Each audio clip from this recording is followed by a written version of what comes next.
Running up the score. Jerry Napoleonello. This team has been on the clock for 4 months now. Why are we taking this down to the 4-minute mark? You know, you have 10 minutes here. 10 minutes here, but you've had 4 months. The dude's got 1,021 text messages that he hasn't read yet. Did we not notice that? Kevin Donlin. Bryce Harper's a great player. He's very, very talented. Aside from last year, but I blame myself. I'm pretty sure I'm the reason for that with fantasy baseball. That's disgusting. Wow. I can't believe that's real. I mean, again, I'm not. I shouldn't hate. I'm not going to be the kind of person that hates. No, He is doing enough hating for the both of us. As a Cowboys fan, the expectations are so high, and it's just, you're dug into the ground by the end of the season. You're basically like what the Patriots are, but you try to do it, but you just don't. No. Yeah. At least the Jets, you know what I mean? They have excuses.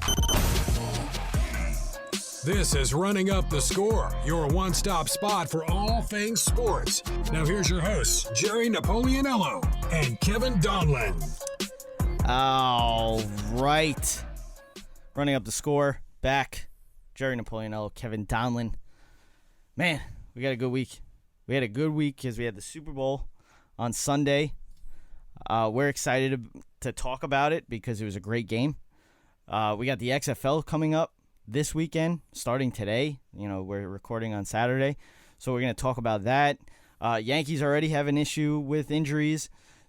The Red Sox have an issue with a trade that it was a blockbuster trade, but that's on the border, just as the Mets selling the team is on the border as well. NBA had their trade deadline go down. All-Star weekend coming up. They picked their teams for the All-Star game, which is a cool aspect, but we'll talk about that later. The NHL has their trade deadline, and John Jones is coming back into the octagon after a couple of weeks. So there's a lot to talk about today. But first, obviously, we have to talk about the Super Bowl. And the Super Bowl was a great game. I really thought it was a great game. I didn't win any money. For me to say it was a great game, not have the Cowboys in it, and not win any money, it was a good game. You had to know it was a good game. Well, if you're also basing it off of, last year's Super Bowl, absolutely. This game was back and forth. Obviously, the 49ers got themselves out to an early lead by playing the formula like we had talked about. And but then, Patty Mahomes. I mean, I've been telling everybody that this is a very dangerous situation in the NFL. He is one hell of a talent. He's incredible is probably the best way to put it. There's really not much he can't do. And for me, there's no debating it. He is the best player in the NFL. He, after 2 seasons in this league, he can arguably, barring injury, like I keep saying, he can arguably be one of the best quarterbacks ever. And it's crazy to say that. Guy's been in the league for 2 years, but he's got a Super Bowl under his belt. The Kansas City Chiefs, they were a good team with Alex Smith. Yeah.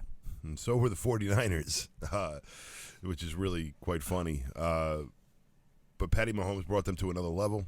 I think he would bring any team to another level. His knowledge of the game, his pocket awareness. And when I say pocket awareness, I include times to leave the pocket, and in which case he's obviously the most dangerous player outside of the pocket. There's really just not much he can't do. And going forward in the NFL, not to get away from this game, this was a great game. I think the 49ers should be really proud. Yeah. You go from being the second to worst team in the NFL last year to the second best team in the NFL in one season. It's a hell of a turnaround. So, for the 49ers, you tip your hats to the Kansas City Chiefs. They played a great game. They deserved it. And there's always next year for the 49ers. I think they're not going anywhere. As George Kittle had, stated, he'll be back. I actually liked that. I wanted to talk about that. That was pretty cool because he wasn't talking to anybody. He was mic'd up, but he wasn't talking to anybody. He was just talking to himself. Like, I will be back. I will be back. This is not going to stop. Let me tell you, half the battle when you're, it's all mental. Exactly. You know, the mentality of all these sports, even just in life, you know, your mentality's got to be there. You know, not everybody has that, which is it's a little scary for at times, but you got to have that motivation, and you got to have you know, that discipline. Yeah. And that's all the mental aspect of the game, and you know, it doesn't just go for football; it goes for all the sports. You know, even Derek Jeter, you know, with a quote saying, you know, You're never going to be successful unless you're having fun, and that's all part of the mindset. You know, you need to be having fun out there. You need, you know, whatever you decide to do. Yeah, it's right there. I know. I read that right before we started, and I was just like, "That's incredible," because it's true, and it goes right into what we're saying. Like, literally, you need to be having fun in order to play these games and be successful. And George Kittle obviously is having the time of his life, and you know, for 49er fans, so are they. You know, this was a great year for them, and but again, you know, you tip your hat to Kansas City and. You know, Patty Mahomes, and he's not going anywhere, folks. This is going to be, you know, the Super Bowl is you're going to have to pass Patrick Mahomes for the Super Bowl. And that goes for your Cowboys in the NFC as well. You know, he's always going to be there. Yeah. You know, the Kansas City Chiefs have a great team. And you know, everyone talks about Tyreek Hill and Kelsey and all these, you know, great players he has with him. It really is him. You know, they could go out and get rid of Travis Kelsey, bring in a new tight end, and I guarantee you'll know his name by the first year that they're playing. And that's just based on the fact that Mahomes will be able to get him the ball in a good spot and make him successful. We've seen quarterbacks over the years do this. You know, we've seen, you know, Peyton Manning and even Eli and Tony Romo, and they've made players. Yeah. You know, you start learning names based on the fact of, you know, how successful they are as an offense. And then they go elsewhere, and they're completely lost. Cole Beasley being probably one of the best examples of that. I mean, he was a key part of the Dallas Cowboys last year. And, you know, he was a pretty good player for the Buffalo Bills, but obviously you're not going to get the same production as he did with the Dallas Cowboys just based off what, you know, Dak Prescott was able to do, which I want to get into that too. Yeah. At some point. I mean, what Dak Prescott's doing to you guys is a disgrace. But going, you know, moving on back to the Super Bowl, we'll talk more about that. But Patty Mahomes, this is going to be scary. Yeah. I mean, as a Cowboy fan, you have to know that facing him is not going to be an easy task. Well, he really is undefendable. Yeah, and that's what I want to get into, you know, in a little bit. Just, you know, if the Chiefs can sustain this success. And we'll get into all the different aspects of that question. But first, you know, just still talking about the Super Bowl. Kyle Shanahan's play calling for the first 3 quarters was unbelievable. I think Kyle Shanahan is one of the best play callers in the league. But whatever happens to him with a lead and in the fourth quarter in the biggest game, it's mind-boggling to me. I don't know what it is with him.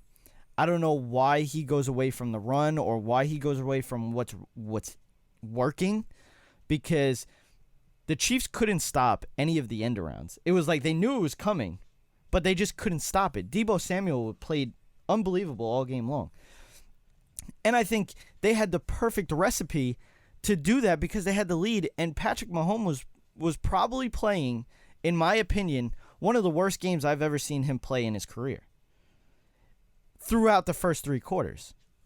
The fourth quarter was a different story, but, you know, the 49ers still had a chance to ice this game. They still had a chance. You know, Garoppolo misses that deep play. That would have ended the game.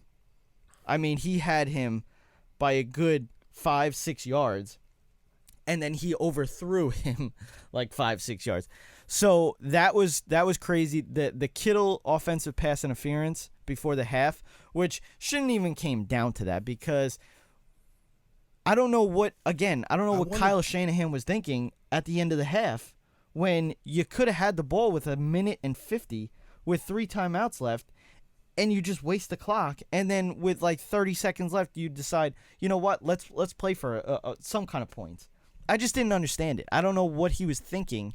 And then the Kittle offensive pass interference happens, and then it just ends their whole, you know, mojo going into the half. But they were okay going into half 10-10. I don't understand that. You know, I know what you're saying, and like the first part I want to get into a little bit where you said he missed him on the deep ball. Now, we could talk about if this play worked and that play worked and, go back and forth all day. But when it comes down to it, you're asking a young quarterback to make a 40-plus yard in the air type pass. And, if I'm a head coach and I'm watching that play and he misses them, but he missed them deep, I'm like, that's what we want. You don't want to throw the interception there. Yeah. And it's unfortunate, but, asking a young quarterback to get you a 40-yard play to, take care of this game for you it's just not logical. No, I know. And it shouldn't have came down to that. You got to sustain drives, which they did a great job of. You're right. Those outside plays, and I looked at some of those play calls. I'm like, there was no way the Kansas City Chiefs could see that coming. Yeah. No way. With the end arounds, and it created big plays. Yeah. And there's no doubt about it. Kyle Shanahan is where it's at when it comes to, play calling. Yeah. And even as a head coach, I mean, his offense is just, and what he does is incredible. He's a great, great offensive mind. Probably, actually, I would honestly have to tell you, he's probably the best. Yeah, because the quarterback situations he had last year, and, they were still fighting. Everyone talks they were one of the worst teams last year, but they were fighting in every game. Yeah. There was not one game where the San Francisco 49ers were getting blown out. Yeah. And that's because that offense, even no matter who their quarterback was finding ways to move the ball. Yeah. Running the football well, and obviously that zone blocking scheme. And, Kyle Shanahan, for the most part, there's no debating there that he knows how to get it done. Yeah. And that offensive line for San Fran was incredible. They played well. They got the push. I saw them get the push throughout the entire playoffs and even throughout the entire year. It was a big reason as to why I told you in the beginning of the season the San Francisco 49ers were certainly going to be up there.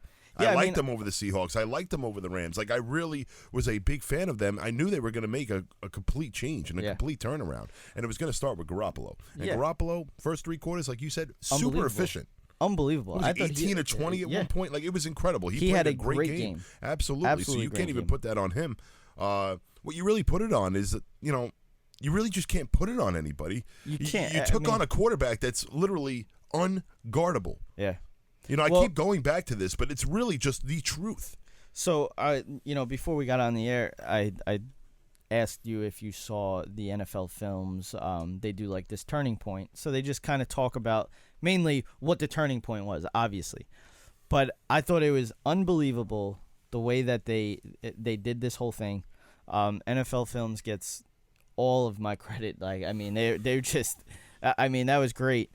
So basically, their turning point that they had was the play. Mahomes like kind of rolled out, threw kind of low to Tyreek Hill in the fourth quarter, and they ended up reviewing. Like, 49ers challenged it.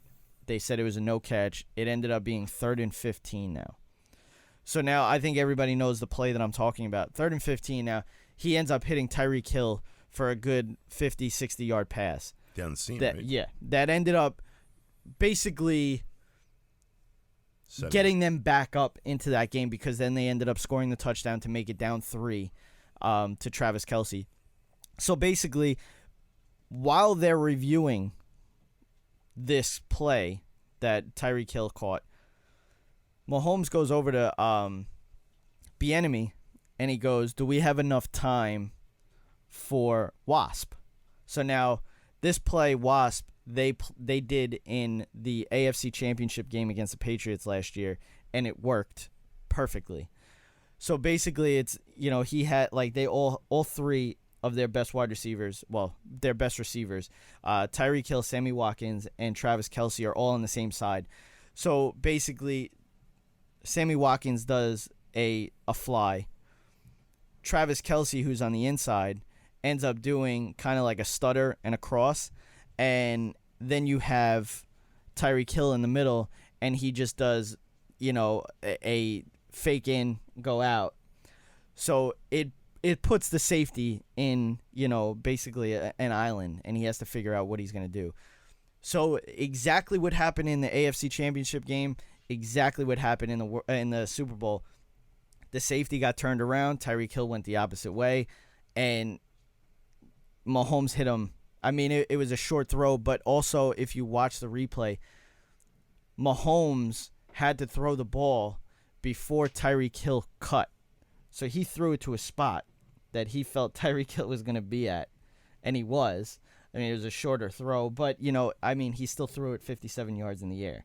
So, I mean, if you watch, like, after this show, after you hear it, whatever it is, if you go watch it, I mean, it's a great 10-minute, clip that NFL Films put together. It was awesome. I love that kind of thing, like that kind of stuff. The behind the scenes or the sideline stuff, the talking, between coaches to you, like, stuff. anybody can line up under center and make plays, but Patrick Mahomes, the preparation and what can be done. Can we do this? Can we do that? And he's all on top of it. This is during a review. Yeah, and this is what makes the game of football a little different. I mean, you got time to do things like this now. Back in the way back in the early days of football, when you were out there for a drive, man, it was 35 seconds. Play's over, 35 seconds, play clock, let's go, next play comes. But now with all the stoppages because of this review and this review, the game has changed. Yeah. And it's probably for the benefit of the offensive side. And that's where I really want to get back into this game, because there was a particular play I think it was probably the fourth quarter, because it was a very important play, the pass interference in the end zone that was called. Did you see that? Oh, right at the goal line. Yes. Yeah. Now, I understand there was absolute contact, and I understand the ball was underthrown. This is something that we've talked about before, Yeah, exactly. And let me just explain this real quick. This was pass interference. Absolutely pass interference. What that defender did was wrong. Yeah. What I personally think is that the rule is wrong. I've said this for so long. And the truth is that the NFL, and playing defense in the NFL more importantly, is very difficult. It's not an easy thing to do. You really, like, you're limited on the way you can hit someone now, which is understandable. We're trying to make the game safer. There's no debate there. But the idea of you having to look a certain way in order to consider it good defense, and I should honestly put that in quotations, because that's ridiculous. I don't even think that's the most ridiculous thing. I think that's ridiculous, because I think that was the basis of why that call was made. No, I know. But I'm just saying, I don't think even, I think the most ridiculous thing of pass interference is the yardage. Like, I feel like... I understand that, but even that play wasn't No, it wasn't that deep of a play. It wasn't that big of a difference. But I just feel like if you're doing pass interference, like, you could literally throw the ball. I mean, like, Mahomes threw the ball in the air for 57 yards. Without even, 57 yards. All he has to do is do that. And, I mean, I'm guaranteeing at least 35 to 45% of those plays are going to have pass interference. So now you just gained 50, 60 yards off of something like that. And I feel like that goes back to what I'm saying, because it gives you incentive to throw the ball more. Well, yeah. And we all know that you throw the ball in this league, bad things can happen. Obviously these days it isn't like that at all. Yeah. You throw the ball, nothing but good's going to happen. Pass interference, a great play, more yardage. There's no doubt. And what happens is, when you're talking about telling a defender where he can and cannot look, I mean, when is that ever in a situation with an offensive player? Like an offensive player looking a certain way causing a penalty. I mean, that's exactly what it is. Everyone's like, well, if he would have turned around and saw the ball was thrown short, he would have never. That wouldn't have stopped Kelsey from running into him. If anything, it would have given him less awareness that was even occurring. Yeah. There's no right here. And I think for the NFL, they really need to look deep into that rule. I think where, if a player wants to sit there and watch the hands of a receiver and prevent him from catching the ball, I mean, folks, how else are we stopping people now? I mean, we're throwing the ball non-stop. Yeah. We're getting pass interference calls non-stop. To the point where we had to start adding a rule to, review pass interference. That's when it just starts to get ridiculous.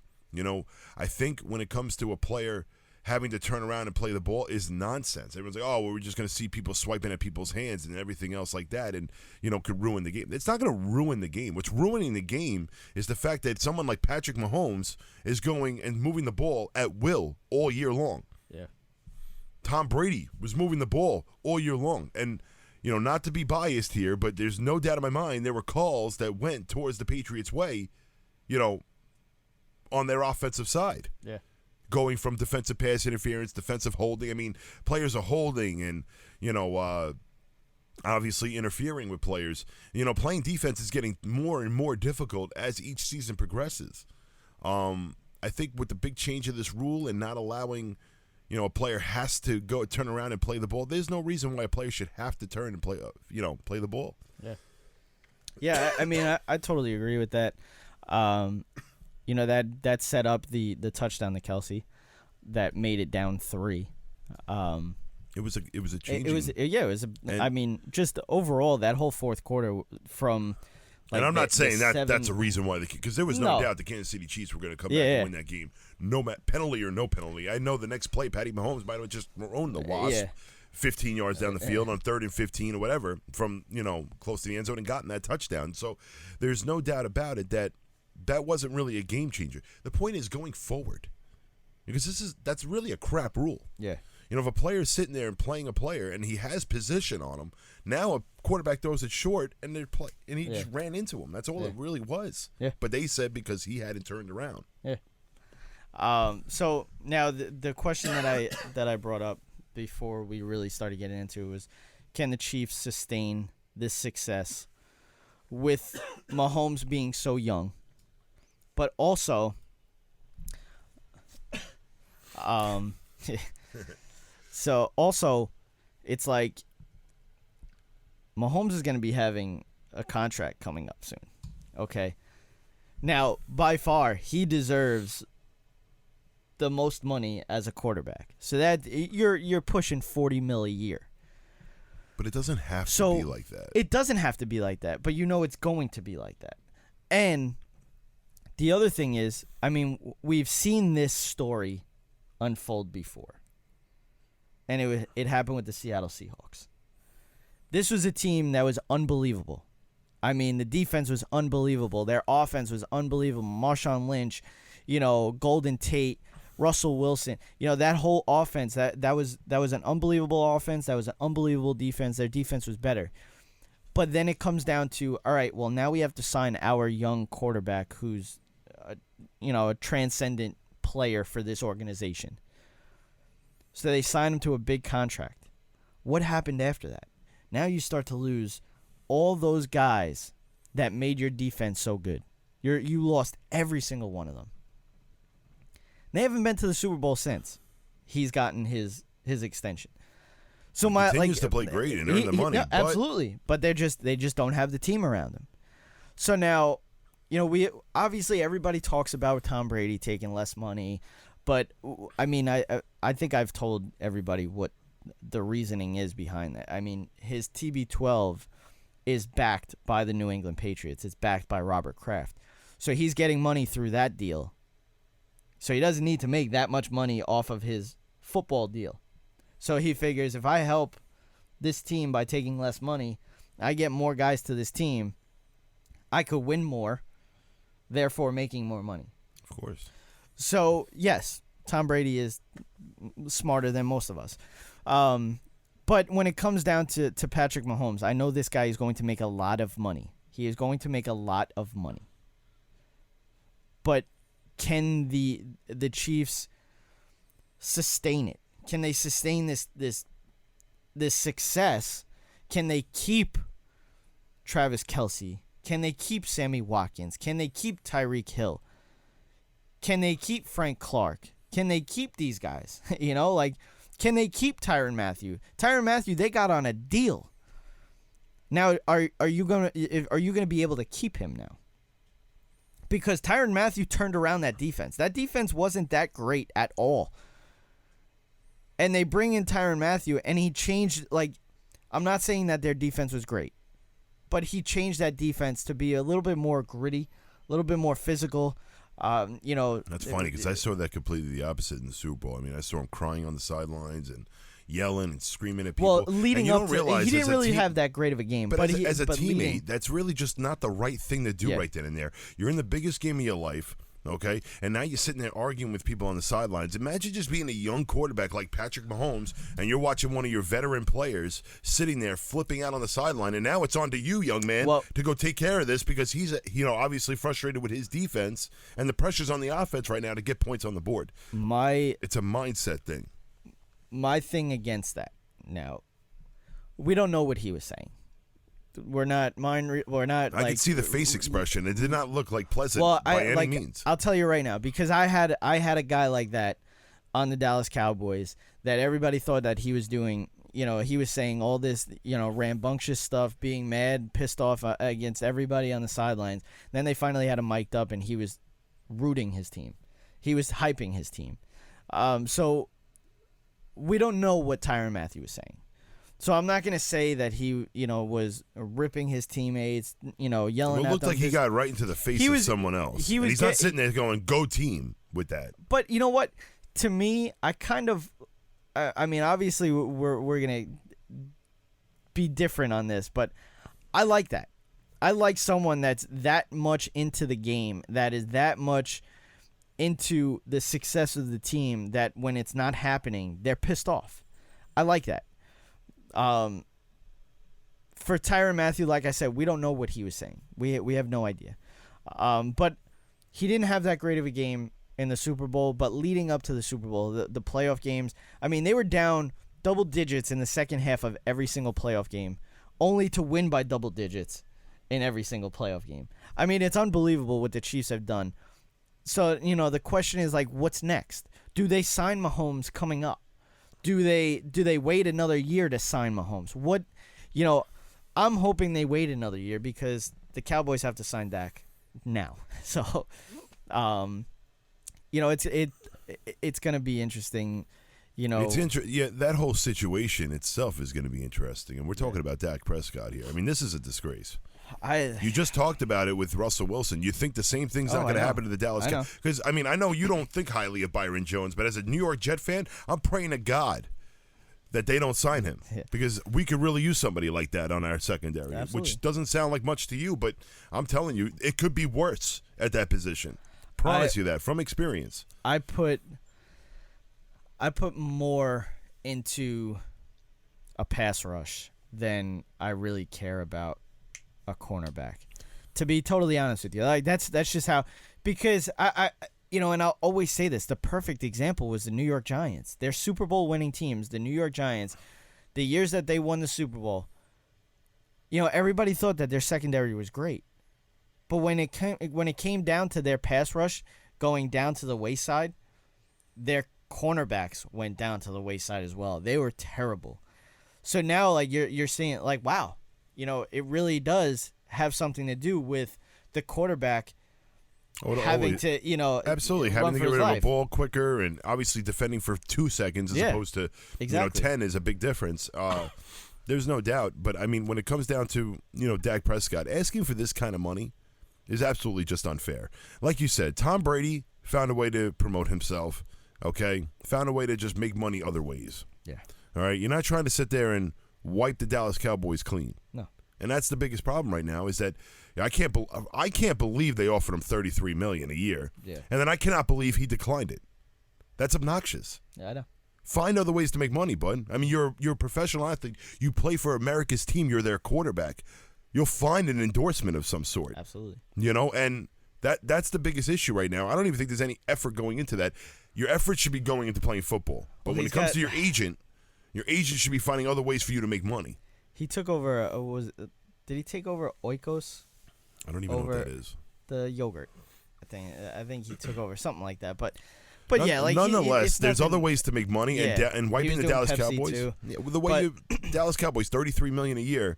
You should have been signing that contract, and honestly, you should have probably burned through the paper how quickly you were signing it. Yeah. And instead, you decided to go with, the Cowboys, and let's completely wipe them out, which is really crazy because you know what's going to happen to your team. Like you said, you care about more your front line. Okay, good luck paying DeMarcus Lawrence. Good luck paying all those guys up front. He's already paid, thankfully. Zeke is already paid. So right now, it's just Amari Cooper and Dak Prescott needing to be paid. I hope that the Cowboys bring in Dez Bryant because he's really starting. He's posting videos every day. He's been practicing at the Star in Frisco, that the Cowboys have their training facility. So I would love because he texted Stephen Jones. Stephen Jones said that Dez Bryant texted him. He wants to come back. And they finally got rid of Garrett. Exactly. So I think that's what would open the door to Amari Cooper going to free agency, which I don't think is that big of a loss. We need Amari Cooper. Desperately. We need Dak Prescott. You need Dak Prescott to take like $10 million a year as opposed to $33 million. I mean, this is getting ridiculous. I mean, $10 million a year. I mean, guys, that's still a lot of money. Yeah. Like, millions of dollars is a lot of money. So when a player's getting that greedy, all you're doing is costing the team at that point. Yeah. You know, if I'm a left guard on that team and I'm sitting there like there are plenty of players the Dallas Cowboys are going to have to sign. Well, their offensive line is signed all the way until 2026. So I'm totally fine. Zach Martin signed? I thought he wasn't signed. No, they're all signed. I thought Zach Martin wasn't signed. I read an article saying Zach Martin and Amari Cooper, Byron Jones, he was part of that. I'm almost positive Zach Martin's paid at least till 2024. Oh. All right. Well, I mean, again, I don't know where the money's coming from then to pay this guy that kind of money. Oh, I know. That makes zero sense now. Yeah. We're talking, I mean, and then they want to bring in, and I seen your fans want to bring in Jamal Adams. So, I mean, I don't understand where the money's coming to pay all these people. You know, I think Dak Prescott's got himself in a situation where this is going to go on into the, training camp. There's no doubt about it. There's going to be, because obviously they're not going to see, because if you're not accepting $33 million, you're not going to. No, both sides are going to see eye to eye. Yeah, it's that simple. Yeah. And Prescott could sit there and hold off, go to free agency. Good luck, bud, because there's going to be someone will pay you. Yeah, last year. But we're going to all laugh at that team. He signed a 6-year, $84 million contract with Zach Martin. Yep. Oh wow, you guys are all signed up. Yeah. No, so I mean, I don't know where the money's coming to sign this kid to $33 million a year or more. Yeah, I don't know. The money's not going to be there. It's literally that simple. So. You know, when you're paying, Zach Martin, you're paying, who's your center? Travis Frederick. And then you have your left tackle, Tyron Smith. He's getting paid too. And obviously these guys aren't getting paid like little amount. They're all big-time money. They signed Lyle Collins this past year. So they're signed up front. You have Jalen Smith signed up. You're going to have to sign Leighton Vander Esch, which is another guy. You're starting to get the young guys that are going to be coming off of their rookie contracts. So it's going to be interesting. But we move on from the NFL to the new league that starts this week. There was no layoff from the Super Bowl to the XFL, which is awesome. I mean, everybody that's a football fan, I'm excited to watch the XFL. I'm going to be totally honest with you. I'm excited. The XFL starts today, Saturday. They do Saturday and Sunday, 2 games each. I think 2 games per day. So I'm pretty pumped. Dallas Renegades, I'm going with. Like everybody else, you have it right now. Obviously, you're not going to be listening to this live. So at the time, you're going to know that you have no more time to pick your team. But as of right now, you have about 2 hours to pick your team. Otherwise, you're a front runner. So I'm just gonna go with the New York team. I don't know. Yeah. I can't. I'm not gonna be big into this. I mean, I got to see certain things happen. I'm probably not gonna end up watching the game today. Maybe I'll check out highlights and see if particular things were changed But I really don't care to see like Cardell Jones. Like I don't care to see those people. Like they're good players, but again, this is like a league that's basically like almost like a minor league for the NFL. Something for the NFL to look at. Well, that's one thing that the XFL did not want to happen. So these guys have a contract that, there's no NFL talk. Yeah. So it was different from the AAF. But this one, you have guys, some familiar faces, Cardell Jones, Josh Johnson, Kristen Michael, Antonio Callaway, Bob Stoops, who's the coach for the Dallas Renegades. You have Sammy Coates, Sean Oakman, the jacked up dude from Baylor, I think. Landry Jones, who's the quarterback for the Dallas Renegades. Marquette King, the punter for the Oakland Raiders, is now a punter for the St. Louis team. Will Hill, the safety that played for the Giants, is now the safety for the St. Louis team as well. There's a lot of differences that they've done from the NFL to the XFL. First, we kind of got your opinion on this. What do you expect? Do you expect like a longevity kind of thing? Do you expect this to be I expect this to be successful, but I don't think it's going to be successful right out the gate. And there'll be more and more players, maybe from the NFL, that might move on to the XFL, and based on the money that's being brought in and obviously they're starting with a 14-game season right off the bat, so the money will be there. Yeah. You know, if people attend these games and buy the merchandise and like I'm not even familiar with what these jerseys are even going to look like. People could start, I can imagine, and people could start wearing those and buying those, and again, see how the product sells. And well, see, like my thing with this is, do they keep it the way it is right now? Like tickets are very cheap. Just everything as a whole is pretty cheap. Well, so do you? Yeah, absolutely. No, I understand. Money for a sport that people aren't even really too familiar with. But now this is where it comes down to, like, if the product on the field is actually really good, they can take this being cheap and running with it. Because you go to an NFL game, you're spending no less than $200. Easy. And that's just a ticket. Then you get to the game. If you want to have a hot dog, chicken tenders, or whatever it is, you're spending $25, $30. Then if you want a beer, then it's like, it's ridiculous. So I'm really interested. I think the second time around for the XFL, I think this is going to be a successful one. Your opinion, let's say over-under. I know you don't like over-unders. Over-under, 7 years. Yeah, no, I'll go with the over there. I mean, I think just because of the time that these games are going to be played, you're competing with the National Basketball Association. You're competing with the National Hockey League. At one point, you'll be competing with college basketball on the weekends. So it might not come right away. Yeah. But, again, it takes time for a product to come. And, people that just love football, they love the game. They love every aspect of it. And this is a different, style of football. Different rules. Obviously, we're going to go into discussion about those rules, and they're quite interesting. They are. They're appealing. Their overtime's basically going to be like a shootout, which is pretty cool. That's exactly what they called it. A shootout. Yeah. Yeah, and that's what it should be called. You get 5 tries from whatever it is, the 5-yard line, whatever. Right? What is It's each team gets 1 play possessions from the 5-yard line. 2 points for each successful try. If the try after 5 tries, if they're tied after 5 tries, it goes into single ones. It's basically a shootout. That'll be interesting with like spreads and stuff like that. Until someone doesn't score. Yeah, it'll be interesting. Absolutely interesting with spreads. A 3-point spread isn't as appealing as you think it is anymore, especially in this league. And they've openly said they're going to be talking about football even on their broadcast. I mean, betting. Yeah. So, perfect example of what you were just saying. The point after touchdown, there's no kickers anymore. So, you have three options to pick. Each team has 3 options. You score a touchdown. Your first option, you go from the 2-yard line for 1 play. You get 1 point. Second option, you start at the 5-yard line. You get 1 play. You get 2 points. Third option is you go at the 10-yard line. You get 1 play or 3 points. So basically, you can get upwards of 3 points on top of your 6 for the touchdown.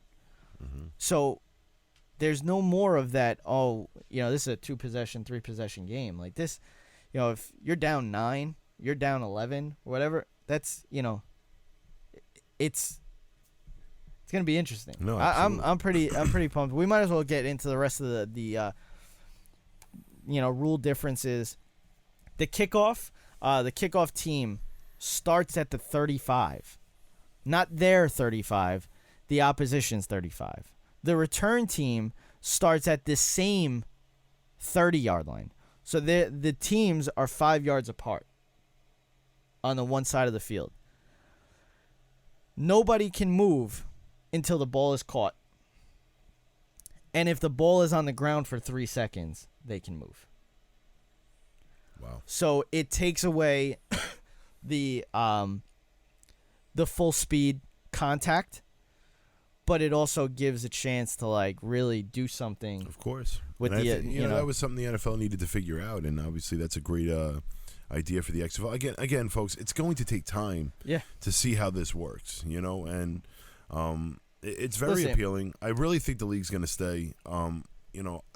Unfortunately, they have games tomorrow. They have games today and tomorrow. All right, perfect. Tomorrow will be fine. It's just my squad's on tomorrow. Okay, your squad. You have no idea. Yeah, who's your middle linebacker for your squad? Well, I'll look at the roster. I bet you will. I bet you will. Check out the team. All I know is that the New York team is one of the worst teams in the league. They have one of the worst odds to win the championship in it. But it should be interesting. It'll be a lot different. Yes. Obviously, these rule changes are very, very different. Betting on it will be quite interesting. They actually have fantasy too. I can imagine, which is pretty cool. Yeah, no. But I mean, it's hard. Like, I don't know how. Yeah, you really only know the people that you've. I will say, if you are a college fan, you probably have a better idea or a better sense. So there's also a double forward pass. Oh, I saw that first. So the first pass, as long as it doesn't go past the line of scrimmage, it can be forward. That person that catches that ball can also throw a forward pass. Therefore, the double forward pass. It's probably pretty risky. It is pretty risky, but it's also fun and different way of doing your offense. Like there's a lot that you can do with your offense if you can do that. The overtime we already spoke about. Other, tidbits that we can talk about. 1 foot inbounds, like college rules. Yeah. There's a 25-second play clock instead of 40. There is no challenges for teams. Not one coach can have a challenge.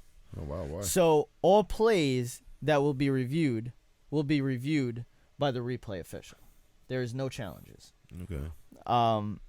There are 2 1-minute timeouts per half per team. Not 3. Also, and the punts, if the ball goes into the end zone, instead of like in the NFL, it goes to the 20 for a touchback, the ball will go to the 35. Also, they're talking their way of punting. They want to take away the kick out of bounds. They want to increase the return factor. Absolutely. So if you kick it out of bounds, wherever you kick it, it will go back to the 35. But if it goes out of bounds before the 35, it'll go to wherever that, Yeah. So, I mean, that it's interesting.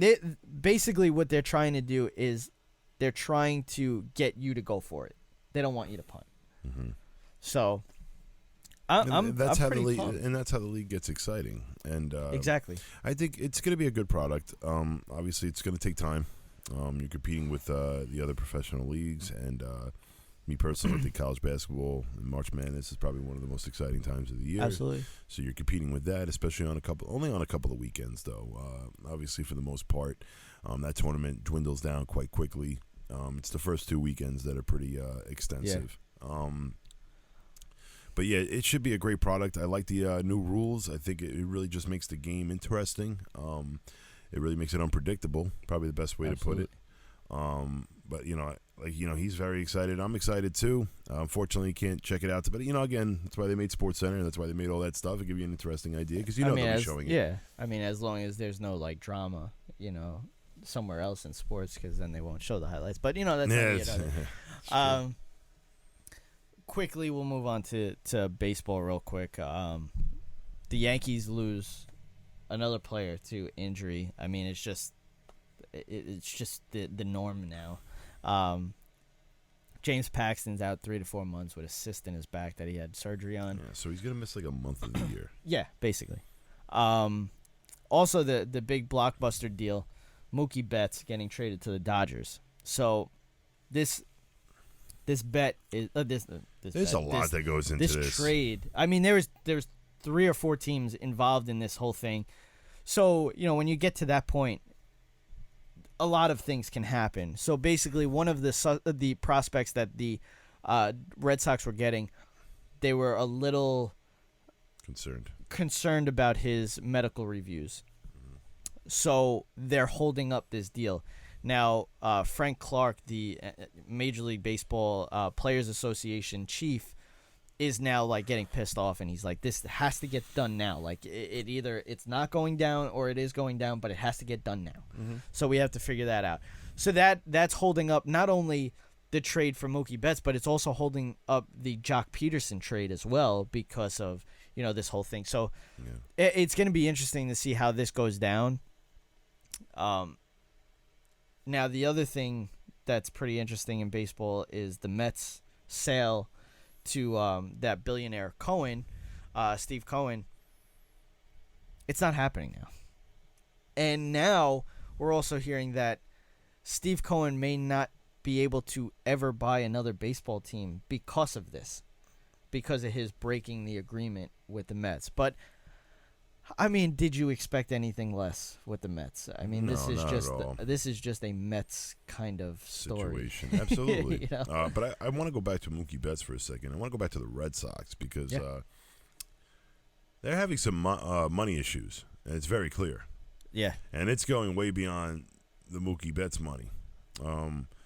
Apparently, there were actually situations as to where the Red Sox had given, scouts and trainers, stuff like that, who, everyone obviously gets a World Series ring in the organization. I was hearing that a lot of those were fake. Really? Yeah, it's like a whole big thing. The Red Sox are having a big problem with money.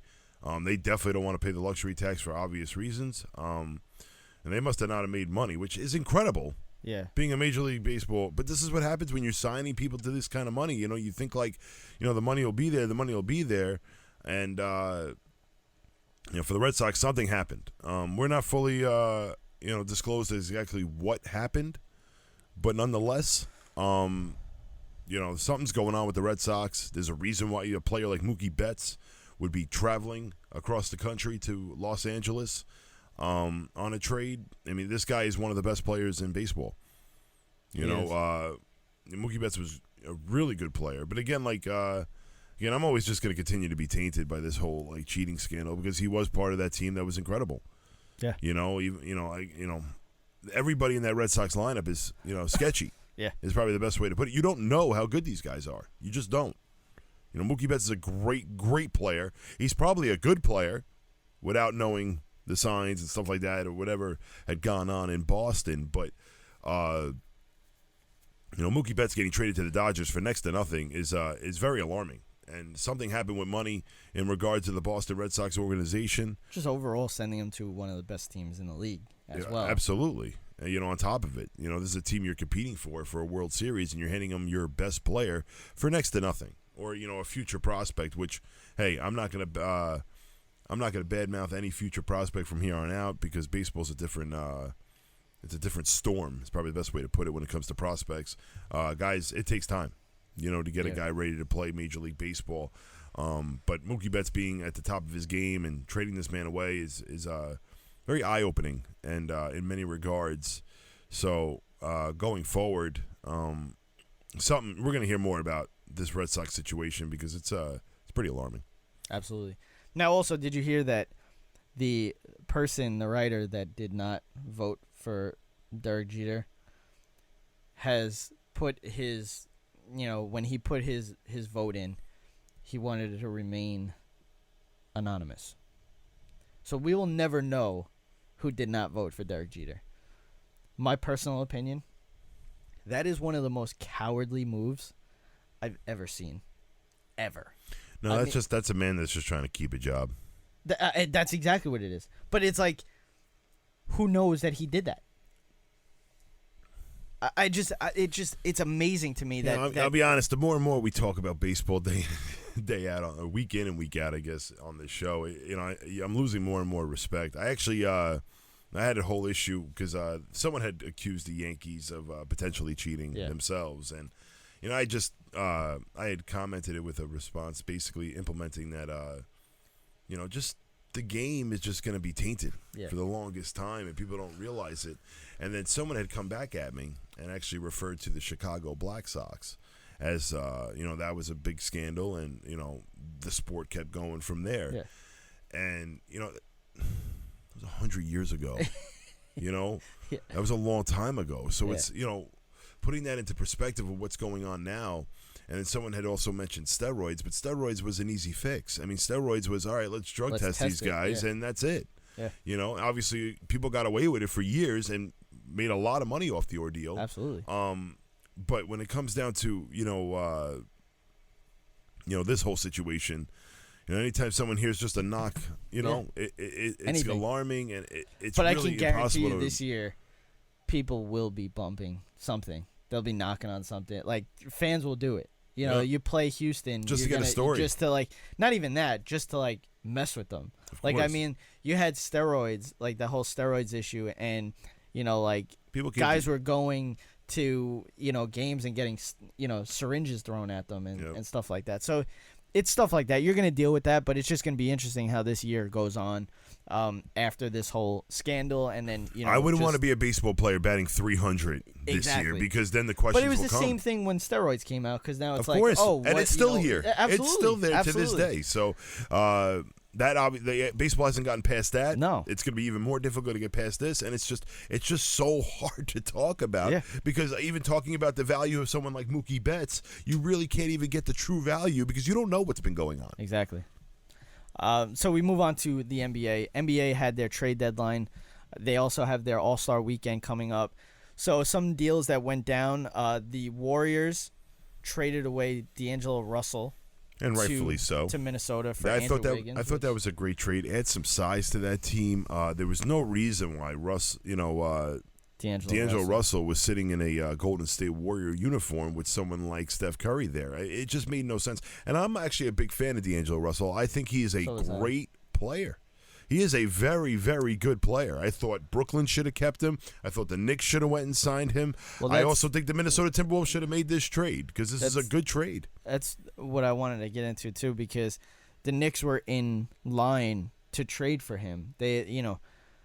But I just laugh because they had a chance to sign him in free agency. Yep, and yet they passed on it. And then they pass on it, and then they're willing to basically give away their future, send away everybody for this guy. So it's you could have just signed him for nothing, but money, and now you're willing to get rid of everybody. And he went to Brooklyn. It's not like this is not it wasn't an ideal place for him to go. So I laugh because he played great for Brooklyn. Yeah. Did you see how good he played for Brooklyn? He was a great player. And the one comment that you made last week when we were talking about the whole Kobe Bryant thing, and just how you're a Boston Celtics fan, I'm a Lakers fan, but we live in New York, and we would never root for the team that's blue and orange. This is the reason.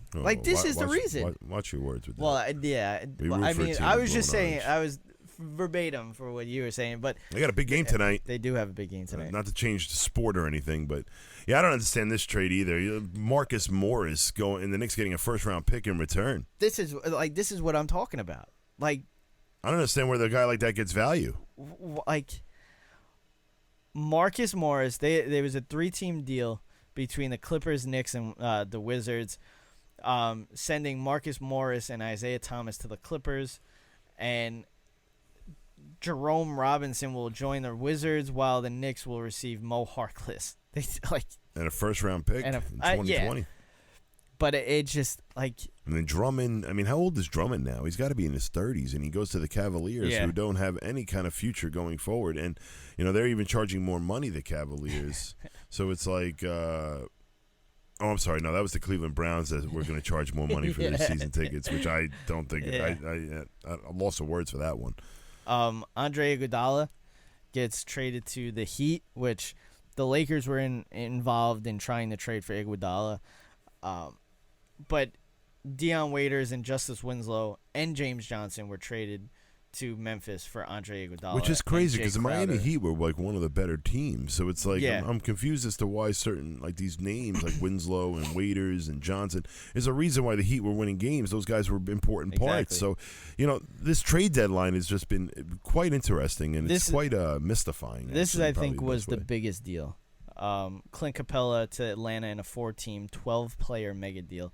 Houston Rockets acquire Robert Covington and trade Clint Capela to the Hawks as part of a 4-team deal. It just it moves Malik Beasley and Juan Hernan Gomez.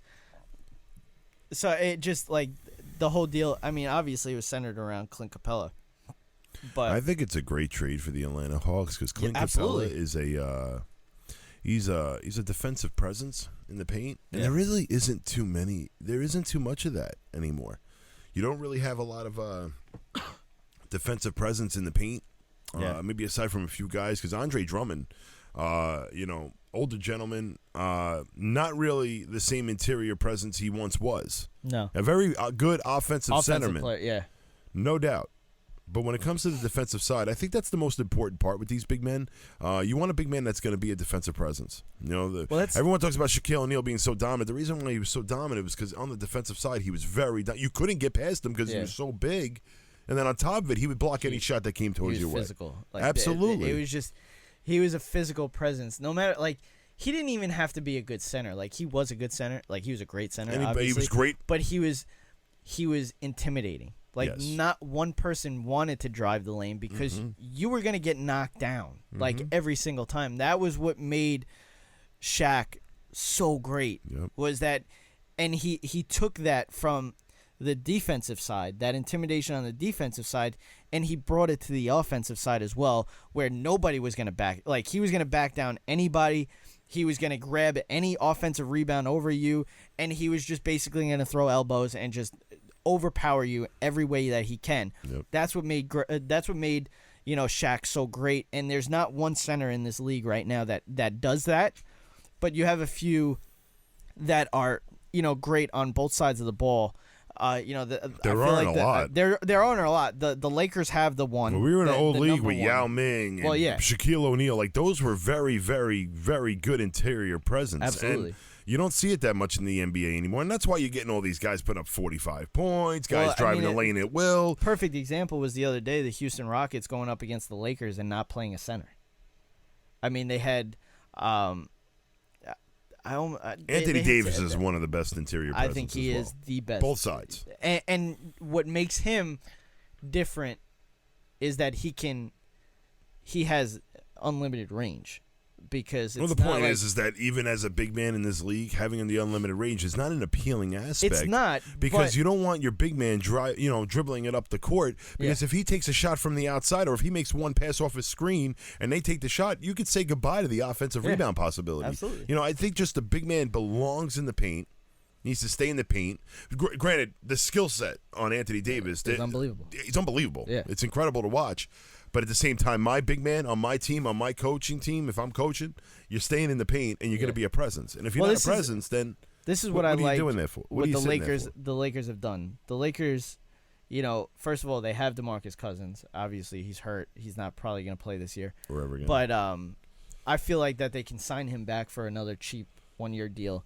You bring him back to add to JaVale McGee, Anthony Davis, and Dwight Howard. They have a big man presence on this team, and that's what I love about the Lakers. That's what makes them so good. Yeah. So you have a guy like LeBron James that just can do anything, find anybody, and then you add Anthony Davis to that. I think they could have gone for maybe another shooter, or whatever it is.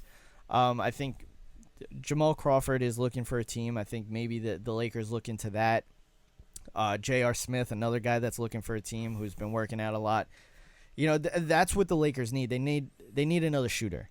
They need a guy that's gonna I'm gonna pull it spread off. the court. I'm gonna pull it off right now. You want to do it? Yep, I'm gonna pull it off. I'm going to pull off the fact that we're going to use all four sports right now because we've already gone to the 3. Absolutely. We're going to our 4th. We're going to go to the New York Islanders. I mean, if you want to even say XFL, we could have said 5. That's very true. I mean, and we're going to switch. I want to switch. We might even go 6. Yeah, I know. Got to touch on that as well. I saw it already.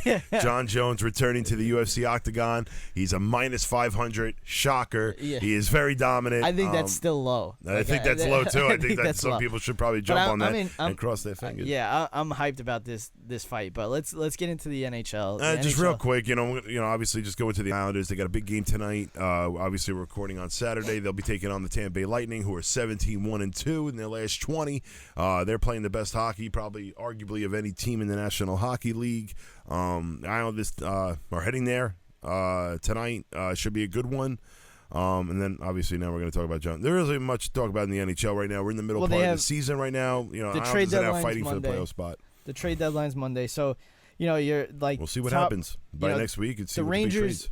One guy that's up for possibly getting traded was Chris Kreider. I don't think they should do that anymore. The Rangers are actually talking about a deal now, but you have Alexander Gorgiev, whatever you want to call it. Jason Zucker, Brendan Dillon, Trevor Daley, other names, we'll see next week. J.G. Pajot. Absolutely. Ilya Kovalchuk. Yep. Sammy Vatanen. These are names that you're probably going to hear during the trade deadline. I'm pumped up. The Islanders need a deal. They need to make a deal. I honestly don't think they do. Well, I mean, you bring up a phenom now. And Kiefer Bellows. Yeah, we'll see. It's been one game. Let's see what he does tonight. It's a very good game. This is going to be a good test for both teams tonight. It is. I was happy with the Kings win. I thought that was a very good win, a very big win. Come from behind. I mean, the way that they played in that game, I was just that was optimism. They beat them to loose pucks, and that's what you got to do. You got to have the more effort in that situation. So now the UFC 247, I want to say, John Jones back in against Reyes. Now this is where I'm excited about this fight because the one guy that John Jones had problems with was Alexander Gustafsson. Gustafsson was taller than John Jones. He was, it was John Jones plus a little. Like that's what it was. He wasn't anywhere close to his athleticism or just his skill set, but it gave him problems. Now, John Jones is basically in every kind of fighter. His style, wrestling, Muay Thai, like whatever, that's how John Jones is. He can fight from both sides, with Reyes is his same height. I can't believe you're actually comparing this fight. I mean, well, come on. I've seen he's the guy's at minus 500. He's going to dominate. He's undefeated. He's his same height, same weight, obviously. He has a little bit shorter reach, but he's a striker. So he's going to stand up. So will Jones and kick you in the face. I mean, this is not really this is where John Jones is going to I don't even think let me know when he takes on someone else. I don't even think he's going to stand up with him. Because I think John Jones is just going to take him down because he just has a better whatever he wants to do, he'll be able to do. But Reyes has gotten better on the floor. So I'm like I said, I'm excited about this fight. I want to see this fight. I'm hyped about this fight. The rest of the card is pretty weak, but this fight will be, definitely something. Hopefully. If Jones lost, I'd be truly shocked. But I mean, UFC has shocked me many times. Yeah, so. I mean, it shocked me his first loss. He shouldn't have lost. That wasn't a loss, or his only loss, really. but yeah, I mean, that's gonna do it. We did it a little later in the week this time, doing it on a Saturday. So beautiful day out there too. It absolutely is. So I'm excited. We'll probably be back Tuesday or so. So that will do it. We got some big things coming your way. Obviously, you see the backdrop now, the new one. We posted on Instagram, Ruts Sports Media and Ruts Sports Network. We have something working in our favor. We're excited to move this on to bigger and better platforms, and we're excited to start doing that. You're going to start seeing different things, not just a podcast, but different things, aka sports media. So we're excited. All we can say is we can do it better. Yeah, exactly. That's going to be one of our segments, so you'll see that when we finally get that going. But other than that, leave us some voicemails. Go to our website, rutsports.com. It's a new one. I revamped it. It's exciting. Yes. So go be a patron, everything, all that. But that will do it. I'm Jerry. I'm Kevin. Beat Breezy. Beat Breezy. And it is all over! You've been listening to Running Up the Score. We run up the score on Sports Radio.